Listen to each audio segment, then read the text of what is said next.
Julia, everyone's staying in because of the snowstorm. Christmas dinner is cancelled. Stay safe, love you, read the text from my mom. I stared at it, a little disappointed, but not surprised. I knew Boston winters could be brutal, and the roads weren't always safe. I sighed and put my phone down, trying to focus on the silver lining. A quiet day, no stressful small talk, no pretending to be someone I wasn't. What I didn't know then was that this simple message would unravel years of hidden truths and change everything I thought I knew about my family. My name is Julia, I'm 35, and I work in corporate finance. Until last Christmas, I believed I was just the odd one out, the serious, quiet sister who never quite blended with the rest of my loud, boisterous, picture-perfect family. My younger sister, Bella, was always the favorite, the free spirit, the entertainer, the golden child in our parents' eyes. That Christmas morning, I made myself a peppermint mocha, curled up with a throw blanket, and turned on It's a Wonderful Life. I tried to feel festive, but the silence in my apartment pressed in. Around 3 p.m., I opened Instagram just to distract myself. My heart stopped. There it was, Bella's latest post, holiday magic with the fam red heart #Christmas tradition #grateful. The photo showed my entire family, my mom, dad, both sets of aunts and uncles, cousins, even my 92-year-old grandmother, gathered around Bella's beautifully set dining table. They were all beaming, wearing coordinated outfits and surrounded by twinkling lights, garland, and plates of food. It was obvious they'd been there for hours. There had never been a snowstorm. Through the window in the background, I could see clear skies and dry sidewalks. My chest tightened. My fingers moved before I could stop them, swiping through Bella's story, my dad carving the turkey, my mom placing her signature cranberry tart on the dessert table, the kids tearing open presents while the adults toasted wine glasses. I hadn't been invited. The storm was a lie. I sat frozen as realization hit like ice water. How many other times had they said something was cancelled when it wasn't? How many brunches, birthdays, and weekends had happened without me, while they smiled to my face and told me they missed me? The next morning, my phone rang. It was my mom. Her voice was warm and chipper. "Hi, sweetie. Hope you had a cozy little Christmas. We missed you." The gall. My jaw clenched. I wanted to scream, to ask why, to demand answers, but I didn't. Not yet. Instead, I hung up with some excuse about work and sat in silence, letting the anger simmer. The thing is, I'd spent most of my life trying to be the good daughter. I never made waves. I tutored other kids in high school to pad my college applications. I skipped art school, my real dream, because my parents insisted finance was more respectable. I bought a condo nearby just to be available when they needed me, like when Dad had back surgery and I took 3 weeks off to care for him while Bella went on a retreat in Costa Rica. They barely thanked me. When Bella quit her marketing job to teach aerial yoga, they called her brave. When I stayed late at work to help them cover their car payments during a rough patch, they called me so responsible, in a tone that felt like an afterthought. That Christmas shattered something in me. It wasn't just one lie. It was the years of choosing her over me, of conditional love, of carefully managed exclusion. I wasn't family, I was furniture. Expected to be useful, never celebrated. So I made a choice. I booked a solo trip for New Year's Eve to Montreal. I didn't tell anyone. While they were texting in the group chat about resolutions and Bella's new vision board brunch, I was sipping mulled wine on a rooftop terrace, watching fireworks light up a skyline that didn't know my name, and didn't need to. This year, I'm done begging for a seat at a table that was never meant for me. Let them have their lies. I'll be over here building a life that's honest, peaceful, and mine. I cooked. I cleaned. I drove him to appointments and managed his medications. When Dad was recovering from surgery, I rearranged meetings, rescheduled deadlines, and spent nearly a month making sure he had everything he needed. Bella? She showed up once, stayed an hour, took a few selfies with him for Instagram, then breezed out, saying she had a yoga retreat in Vermont. Later, our parents gushed to anyone who'd listen about how involved and supportive Bella had been. According to their version of events, I'd just done the basics. My extended family wasn't much better. At every holiday gathering, my aunts would wrap Bella in compliments, praising her for being so free-spirited, while nudging me with passive-aggressive comments like, "Don't you ever want to take a break from all that work and live a little?" When I mentioned a major promotion I'd worked years to earn, they nodded vaguely, then launched into a 20-minute conversation about Bella's latest spiritual awakening while teaching yoga in Bali. I told myself it didn't matter. That I was just different. That they loved me, in their own way. Even last month, I spent nearly an entire day at my parents' house helping my mom prepare for Thanksgiving. I handled the cooking, the cleanup, the organizing, while Bella showed up late, brought a bottle of wine, and spent most of the afternoon showing everyone how to do breathwork. Then, during dinner, my mom gushed, "Wasn't it amazing of Bella to do all this for us?" I said nothing. Just smiled tightly and stared at my plate, my chest burning. Swallowed my pride, again. When Bella announced she'd be hosting Christmas this year, I texted her right away, offering to help with the planning, the cooking, anything. She replied with a cheery, "All set." I want this one to be perfect, smiling face with smiling eyes, and that was it. I should have known then. I should have known what was coming. But I still believed, desperately, in the illusion of our happy, close-knit family. I still wanted to belong.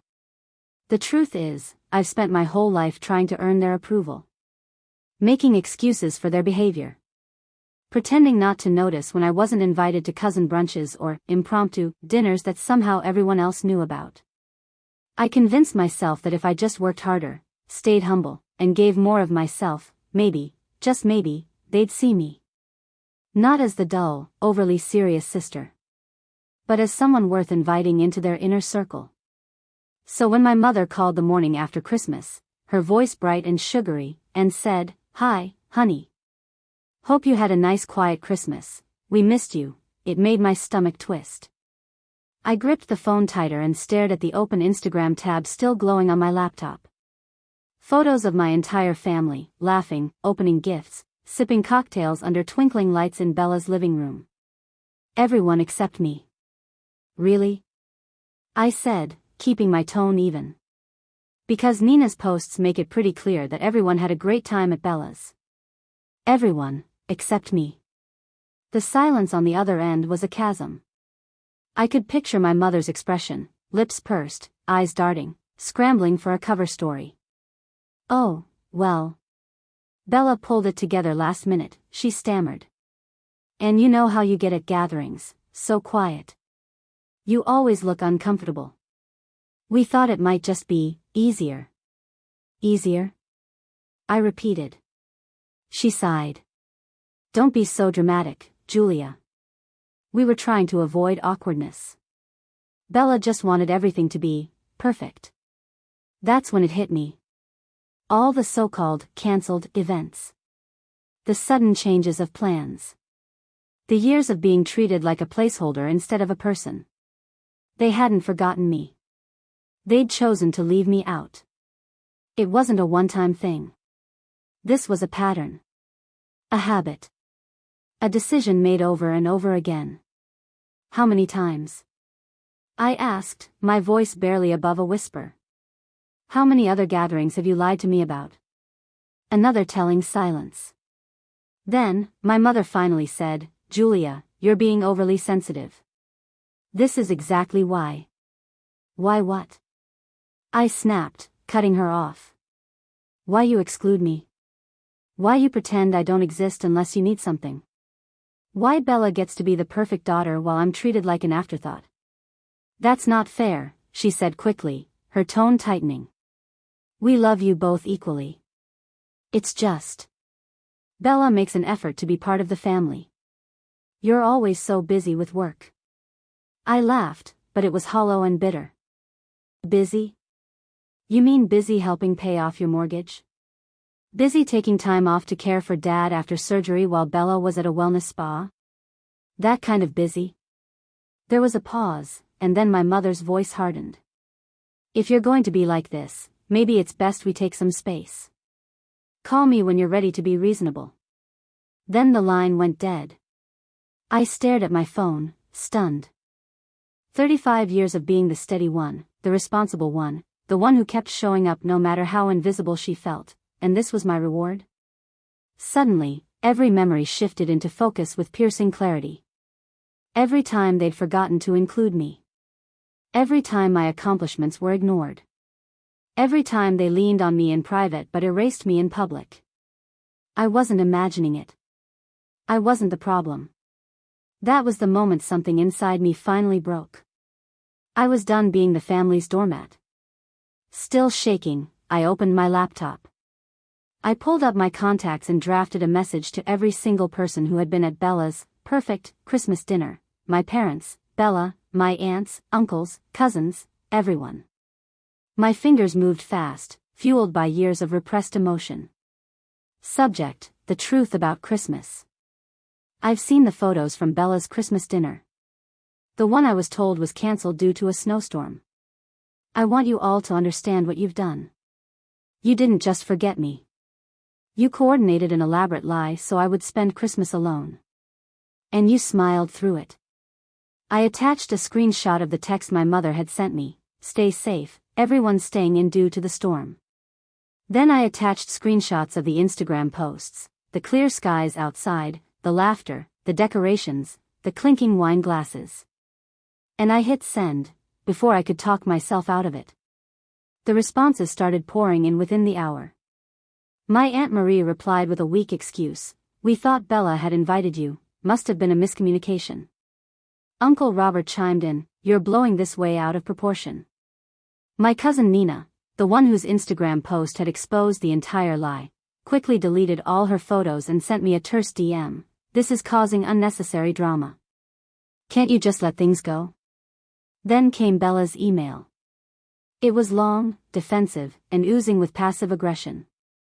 She said I never made an effort, that I always isolated myself at family events.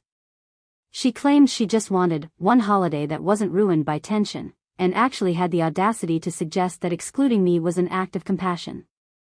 "Honestly, Jules," she wrote, "you don't even enjoy these things. We were trying to protect your peace." But it was my parents' response that really showed me who they were. They didn't apologize. Instead, they launched a campaign. My mom started calling family friends, spinning a narrative that I was going through something. That I'd had a breakdown. That I was lashing out irrationally. That maybe I needed a little time away from the family to sort myself out. I wasn't shocked. Not anymore. But I was finally done. Breakdown. That's what they were calling it now. My father sent me a stern email titled "Family Decorum," warning me that airing our dirty laundry was deeply inappropriate and disrespectful. "You've really done it now," Bella texted, moments later. "Mom's crying. Everyone's upset. And it's all because you couldn't just accept that maybe you're the problem. This is exactly why we didn't want you at Christmas." I sat there, staring at my phone, feeling like I was living in some kind of twisted alternate reality. They had lied to me. They had excluded me. They had gaslit me for years. But somehow, I was the villain, for daring to speak the truth. The more I stood up for myself, the more they twisted the narrative. I was no longer the dutiful daughter, the reliable older sister. I was unstable, ungrateful, toxic. When I refused to back down or offer an apology, they escalated. My mother began showing up at my office, my place of work, unannounced. She caused scenes in the lobby, demanding to speak to her daughter about a family matter. The receptionist had to ask her to leave. Twice. Bella began posting vague social media updates about choosing peace and removing negativity from your life, even when it's blood. The comments were full of supportive hearts and "you're so strong" messages from people who had no idea what was actually happening. And my father? He took it a step further. "If you continue this behavior," his email read, "you will no longer be included in my estate planning. Actions have consequences." But their efforts didn't intimidate me. they validated everything I had finally come to understand. This wasn't a loving family trying to protect itself from a troubled member. This was a toxic system, unraveling in panic because one of its gears, me, had stopped spinning the way they expected. And I was done. Done being manipulated. Done being quiet. It wasn't enough to call them out. I needed to break free. Entirely. What they didn't know was that while they were busy spinning narratives, I was already forming a plan. A week after I sent that email to the family, I got a message that I never expected, from Rachel, an old family friend who had retired years ago. She used to manage my parents' finances and had been close with my grandfather before he passed. "Julia, I've been seeing what's happening with your family online. There's something you need to know. Can we meet?" We met the next day at a quiet cafe on Beacon Hill. Rachel looked nervous, clutching a manila envelope like it weighed 1,000 pounds. "I've been holding this for too long," she said, sliding it across the table. "Your father swore me to secrecy. But after seeing how they've treated you, I can't stay silent anymore." Inside the envelope were documents, bank statements, legal forms, notarized letters, dating back nearly 15 years. My hands trembled as I sifted through them. Turns out, when my grandfather passed, he left behind a sizable inheritance. Nearly $300,000, earmarked specifically for me, for education, housing, building a future. He'd made my father the trustee with instructions to transfer the funds to me when I turned 25. I never saw a penny. Instead, the money had been quietly drained, transferred into accounts under Bella's name and used to fund her lifestyle. Yoga certification trips. Failed business ventures. Designer furniture for the condo my parents helped her buy. I felt like I'd been punched in the gut. All those years I'd worked overtime to pay for my accounting degree. The student loans I was still paying off. The months I'd skipped vacations just to help them cover their mortgage. They were sitting on my inheritance the whole time. "There's more," Rachel said gently. My grandfather had also left behind a set of properties, 2 small commercial buildings, that were to be split evenly between Bella and me. "They sold them," she continued, using a power of attorney. "One they had you sign years ago. You probably didn't realize what it was at the time." I stared at her, my stomach churning.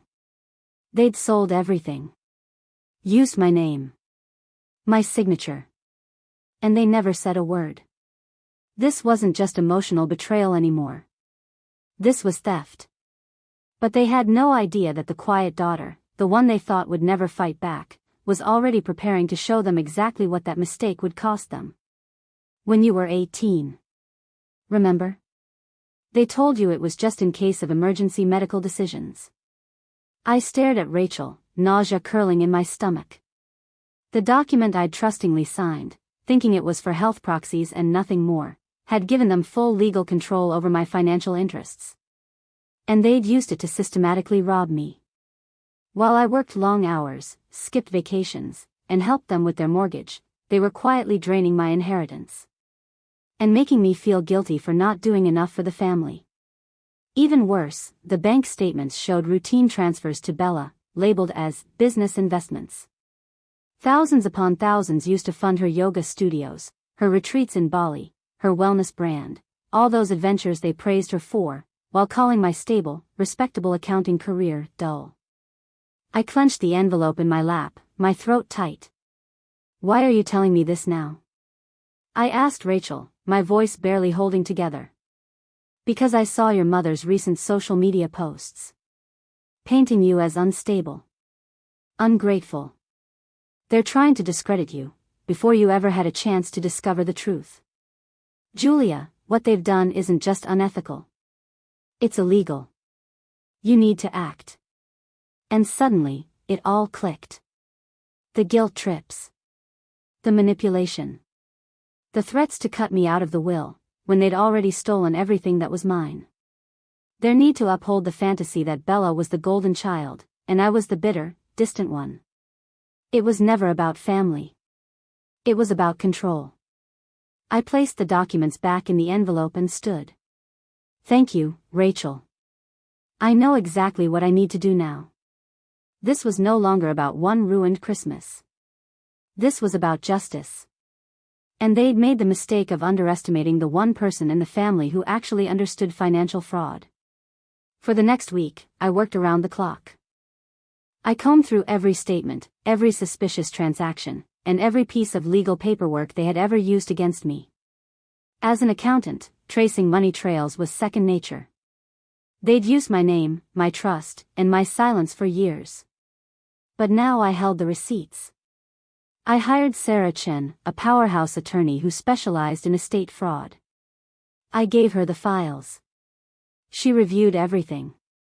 "This is a textbook case of financial exploitation," she said, flipping through the records. "We can press criminal charges, and if we do, it's going to be very public."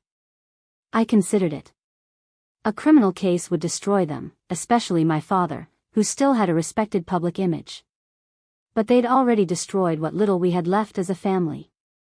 Still, I decided to give them one chance. 1.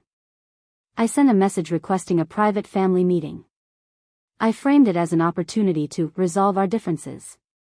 They eagerly agreed, probably assuming I was ready to apologize, ready to fold. They still believed they could guilt me back into submission. They had no idea what was waiting for them. The following Saturday, I prepared my apartment. I placed 3 neatly labeled folders on my dining table, one for my mother, one for my father, and one for Bella. Inside each folder was a detailed account of their fraud, financial records, Rachel's statements, timelines, and a letter from Sarah outlining the consequences. Along with a clear choice. Return every remaining cent, sign a formal confession. Or face criminal charges. And this time, I wasn't going to be the one backing down. Criminal charges. They arrived at my apartment right on time, dressed in forced smiles and faux warmth. They still thought this was going to be a reconciliation, that I'd come to my senses, apologize, beg for forgiveness, maybe even agree to drop it all for the sake of family. "Julia," my mother began, all sugary condescension, "we're so glad you've come around." I didn't let her finish. I slid the 3 folders across the table. "Before anyone says another word, I suggest you read those." My father's face paled as he flipped through the documents. Bella's hands trembled. My mother tried to keep her composure. "This is ridiculous," she snapped. "You're trying to blackmail your own family." I laughed, cold and sharp. "No. I'm giving you a choice: return my inheritance, with interest, and sign a confession. Or I go to the police. Rachel has already agreed to testify." "She had no right," my father began. "You had no right," I cut in. "You stole from me for years. You used my power of attorney to sell properties that were mine. You used my inheritance to fund Bella's lifestyle while I worked 2 jobs and paid off student loans." Bella burst into tears. "I didn't know," she cried. "They told me it was from savings." "Don't lie," I said calmly. "The transfers went directly into your accounts. You signed for them. You knew." My mother leaned in, switching tactics. "Think about what this will do to the family. What will people say? You should have thought about that before stealing hundreds of thousands of dollars from your own daughter," I said flatly. "You have 48 hours. Sign the confession, arrange the transfers, or I go to the police." They left in chaos, my father dragging my sobbing mother and shell-shocked sister out the door. By the end of the night, the family group chat was in flames. My aunts, uncles, cousins, everyone took their side. I was the selfish one, the ungrateful one, the drama queen. But I didn't respond. I didn't have to. I had truth, and proof, on my side. "The ball's in their court now," I told Sarah over the phone that evening. "But something tells me they're not going to make the right choice." And I was right. The 48-hour deadline came and went. No transfers. No confessions. Instead, they panicked. They closed accounts, shredded documents, even tried to pressure Rachel into retracting her statement. But what they didn't know was that I had already submitted everything to the authorities: secure backups, signed testimonies, time-stamped records. The morning after the deadline passed, I filed the formal charges. By that afternoon, law enforcement had already arrived with search warrants. From my office window, I watched it all unfold in real time. My father was escorted from his high-rise firm in handcuffs. Bella's yoga studio, her pride and joy, was seized as an asset acquired with stolen funds. My mother? She was arrested during a luncheon for her women's charity committee. Her carefully curated image, pearls, polished smiles, inspirational quotes, cracked apart with the flash of police lights outside the venue. And the family group chat? It exploded. Accusations. Denials. Outrage. But I didn't reply. Not even once. Because for the first time in my life, I didn't owe them anything. But this time, the messages were different.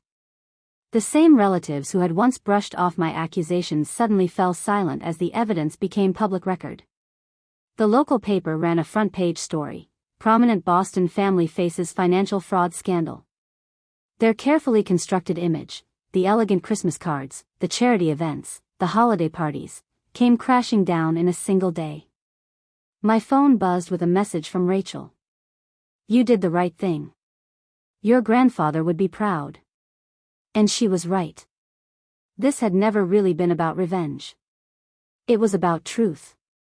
About justice. As I watched the web of lies finally unravel, I didn't feel joy. I felt relief. For the first time in my life, I wasn't carrying the weight of their expectations. I was free.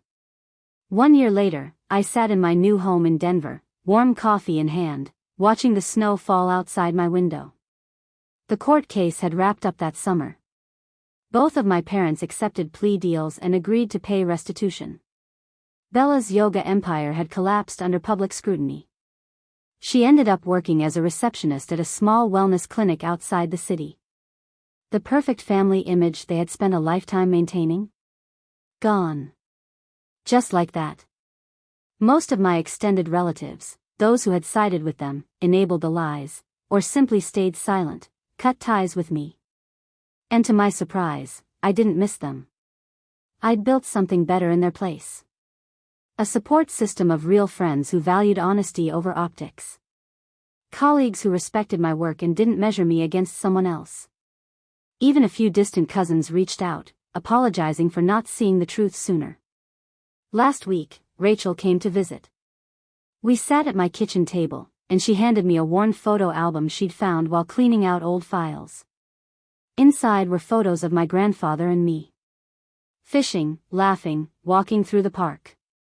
Moments I had nearly forgotten. "He always said you were the strong one," Rachel smiled. "He knew they favored Bella. But he believed you'd overcome it."